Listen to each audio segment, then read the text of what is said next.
प्रभावशाली प्रार्थना। एक राजाओं अध्याय 18 पद्य 42 से 45। एलियाह करमेल की चोटी पर चढ़ गया और भूमि पर गिरकर अपना मुंह घुटनों के बीच किया, और उसने अपने सेवक से कहा, चढ़कर समुद्र की ओर दृष्टि करके देख। तब उसने चढ़कर देखा और लौटकर कहा, कुछ नहीं दिखता। एलियाह ने कहा, फिर 7 बार जा। 7वीं बार उसने कहा, देख समुद्र में से मनुष्य का हाथ सा एक छोटा बादल उठ रहा है। एलियाह ने कहा, अहाब के पास जाकर कह, रथ जुतवा कर नीचे जा, कहीं ऐसा न हो कि तू वर्षा के कारण रुक जाए। थोड़ी ही देर में आकाश वायु से उड़ाई हुई घटाओं और आंधी से काला हो गया और भारी वर्षा होने लगी, और अहाब सवार होकर यिजेल को चला। प्रार्थना विश्वासियों का परमेश्वर के साथ बहुपक्षीय संवाद है। प्रार्थना या प्रार्थना करना जैसे शब्दों के अतिरिक्त इस कार्यकलाप का वर्णन परमेश्वर को पुकारने, परमेश्वर के नाम को पुकारने, उच्च स्वर में प्रभु को पुकारने, अपनी आत्मा को प्रभु की ओर उठाने, प्रभु को खोजने, साहस के साथ अनुग्रह के सिंहासन के पास आने और परमेश्वर के निकट आने के रूप में किया गया है। प्रार्थना करने के कारण बाइबल इसके स्पष्ट कारण प्रदान करती है कि परमेश्वर के लोगों को प्रार्थना क्यों करनी चाहिए। एक सर्वप्रथम और सर्व प्रमुख रूप से परमेश्वर विश्वासियों को प्रार्थना करने की आज्ञा देता है। प्रार्थना करने की आज्ञा भजनकार, भविष्यद्वक्ता, प्रेरितों और स्वयं प्रभु यीशु के मुख से आई है। परमेश्वर हमारी सहभागिता चाहता है। प्रार्थना द्वारा हम उससे अपना संबंध बनाए रखते हैं। 2 प्रार्थना परमेश्वर की आशीष और सामर्थ्य प्राप्त करने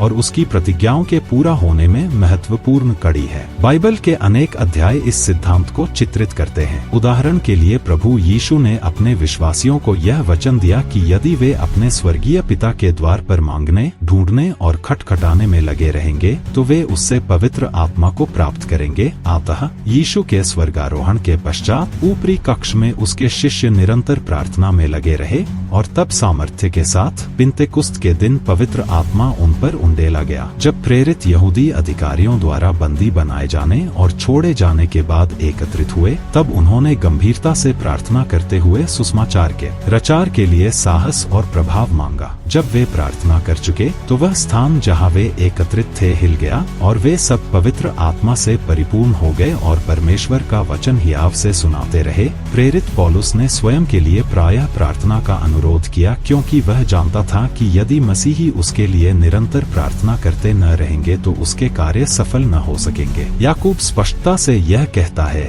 कि विश्वास में की गई प्रार्थना के प्रत्युत्तर में विश्वासी को उसके शारीरिक रोग से चंगाई मिल सकती है। 3 मनुष्य जाति के उद्धार की अपनी योजना के लिए परमेश्वर ने विश्वासियों का अभिषेक किया है कि वे छुटकारे की प्रक्रिया में उसके सहकर्मी हों। कुछ अंश तक परमेश्वर ने स्वयं को अपने लोगों की पवित्र, विश्वास से पूर्ण और दृढ़ प्रार्थनाओं तक ही सीमित रखा हुआ है। परमेश्वर के राज्य में ऐसा बहुत कुछ है जो विश्वासियों की मध्यस्थता की प्रार्थनाओं के बिना प्राप्त नहीं किया जा सकता। उदाहरण के लिए परमेश्वर ऐसी इच्छा रखता है कि सुसमाचार की खेती में मजदूरों को भेजे। मसीह ने सिखाया कि परमेश्वर का पूर्ण उद्देश्य उसके लोगों की प्रार्थनाओं द्वारा प्राप्त किया जा सकता है। इसलिए खेत के स्वामी से विनती करो कि वह अपने खेत काटने के लिए मजदूर भेजे। दूसरे शब्दों में, परमेश्वर के अनेक उद्देश्यों की पूर्ति के लिए उसके जिस सामर्थ्य की आवश्यकता होती है, स्वर्ग के राज्य की बढ़ोतरी के लिए उसका प्रवाहित होना केवल उसके लोगों की प्रार्थनाओं द्वारा ही होता है। यदि हम प्रार्थना नहीं करते तो वास्तव में हम परमेश्वर के छुटकारे के उद्देश्य में एक व्यक्ति के रूप में स्वयं के लिए और शरीर के रूप में कलीसिया के लिए बाधा बन जाएंगे। प्रभावशाली प्रार्थना की अपेक्षाएं हमारी प्रार्थनाओं के प्रभावशाली होने के लिए कुछ शर्तों का पूरा होना आवश्यक है। 1, यदि हम में निष्ठावान और सच्चा विश्वास नहीं है तो हमारी प्रार्थनाओं का उत्तर नहीं मिलेगा। यीशु ने स्पष्ट कहा, जो कुछ तुम प्रार्थना में मांगो तो विश्वास करो कि तुम्हें मिल गया है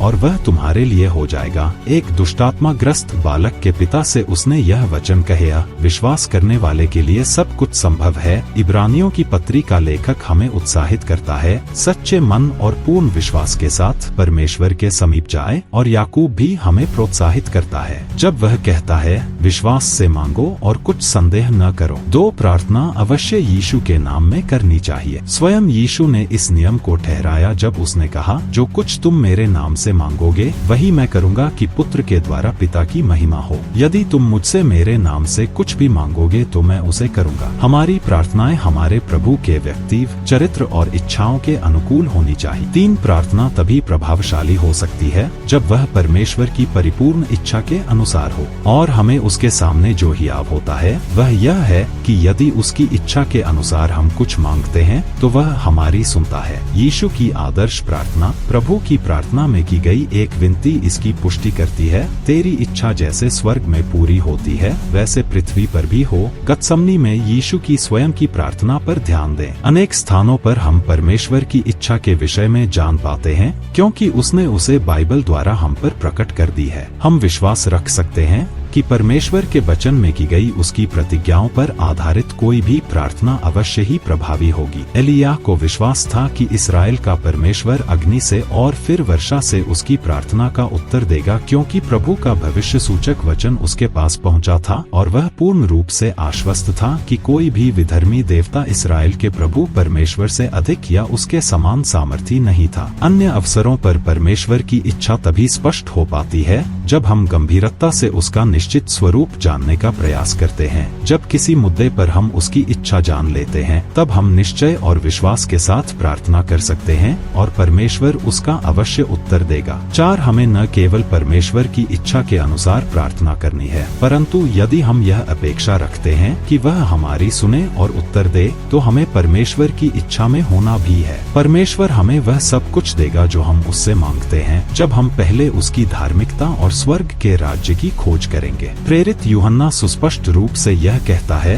जो कुछ हम उससे मांगते हैं वह हमें उससे मिलता है, क्योंकि हम उसकी आज्ञाओं को मानते हैं। जो उसे भाता है वही करते हैं। परमेश्वर की आज्ञाओं का पालन करना, उससे प्रेम करना और उसे प्रसन्न करना प्रार्थनाओं का उत्तर प्राप्त करने की अनिवार्य शर्तें हैं। जब याकूब ने लिखा कि धर्मी जन की प्रार्थना प्रभावशाली होती है तो उसका तात्पर्य ऐसे व्यक्ति से था जो मसीह में विश्वास द्वारा धर्मी है, और वह भी जो एक धर्मी, परमेश्वर का भय मानने वाला और आज्ञाकारी जीवन जीता है। जैसे भविष्यद्वक्ता एलिय्याह पुराना नियम में पहले ही इस विषय पर जोर दिया जा चुका है। परमेश्वर ने यह स्पष्ट किया कि इस्राएलियों की ओर से मूसा की प्रार्थनाएं परमेश्वर के साथ उसके आज्ञाकारिता पूर्ण संबंध और उसके प्रति उसकी निष्ठा के कारण ही प्रभावी हुई। प्रतिकूल रूप से भजनकार यह दावा करता है कि यदि हम अपने जीवन में पाप से प्रेम करेंगे तो प्रभु हमारी प्रार्थना नहीं सुनेगा। इसी प्रकार की मनोवृत्ति वह मुख्य कारण था कि परमेश्वर ने मूर्ति पूजक और दुष्ट इस्राएलियों की प्रार्थनाएं नहीं सुनी। परंतु यदि परमेश्वर के लोग पश्चाताप करें और अपने दुष्टतापूर्ण मार्गों से फिरें, तब परमेश्वर यह प्रतिज्ञा करता है कि फिर वह उनकी सुनेगा, उनके पाप क्षमा करेगा और उनके देश को ज्यों का त्यों कर देगा। ध्यान दें कि प्रायश्चित के दिन इस्राएलियों की पाप क्षमा के लिए महायाजक की प्रार्थना भी तब तक नहीं सुनी जाती थी जब तक कि उसकी स्वयं की पापमय दशा का शुद्धिकरण नहीं हो जाता था। 5, अंततः प्रार्थना के प्रभावशाली होने के लिए आवश्यक है कि हम नियमित प्रार्थना करें। उस दृढ़ विधवा के दृष्टांत का यही मुख्य विषय है। यीशु के निर्देश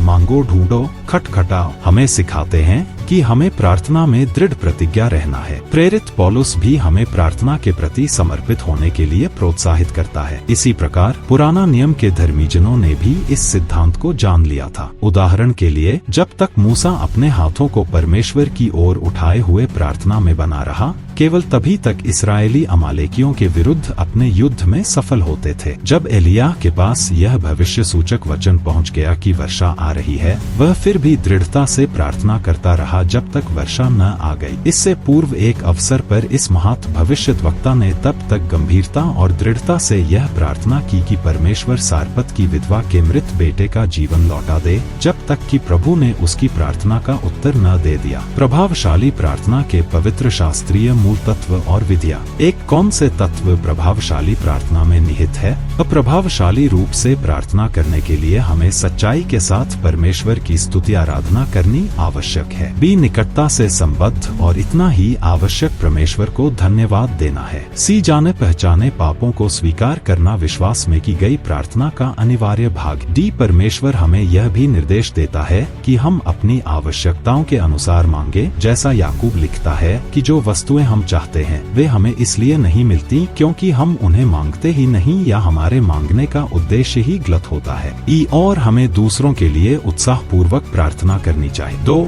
हमें प्रार्थना कैसे करनी चाहिए? यीशु ने हमारे हृदय की सच्चाई पर जोर दिया है, क्योंकि हमारे बहुत बोलने से हमारी नहीं सुनी जाती। हम शांत रहकर प्रार्थना कर सकते हैं या हम ऊंचे शब्द से प्रार्थना कर सकते हैं। हम अपने शब्दों में प्रार्थना कर सकते हैं या पवित्र शास्त्र के वचनों का प्रयोग कर सकते हैं। हम बुद्धि से प्रार्थना कर सकते हैं या आत्मा से प्रार्थना कर सकते हैं, अर्थात अन्य भाषाओं में। हम कराहते हुए भी प्रार्थना कर सकते हैं, अर्थात मानवीय शब्दों का प्रयोग किए बिना भी, यह जानते हुए कि आत्मा उन प्रार्थनाओं को प्रभु के पास ले जाएगा। प्रार्थना की एक अन्य विधि प्रभु के लिए गीत गाने द्वारा है। प्रभु के सम्मुख गंभीर प्रार्थना कभी कभी उपवास के साथ भी करनी चाहिए। 3 प्रार्थना के लिए कौन सी मुद्रा उचित है? बाइबल वर्णन करती है कि प्रार्थना खड़े होकर, बैठकर, घुटनों के बल होकर, बिस्तर पर लेटे हुए, भूमि पर झुके हुए, भूमि पर लेटे हुए और हाथों को स्वर्ग की ओर उठाए हुए की जा सकती है। प्रभावशाली प्रार्थना के उदाहरण बाइबल ऐसी प्रार्थनाओं से भरी हुई है जो सामर्थी और प्रभावशाली थी। 1 मूसा ने अनेक मध्यस्थता की प्रार्थनाएं की जिनका परमेश्वर ने उत्तर दिया, तब भी जब परमेश्वर ने उससे कहा कि वह भिन्न मार्ग अपनाएगा। 2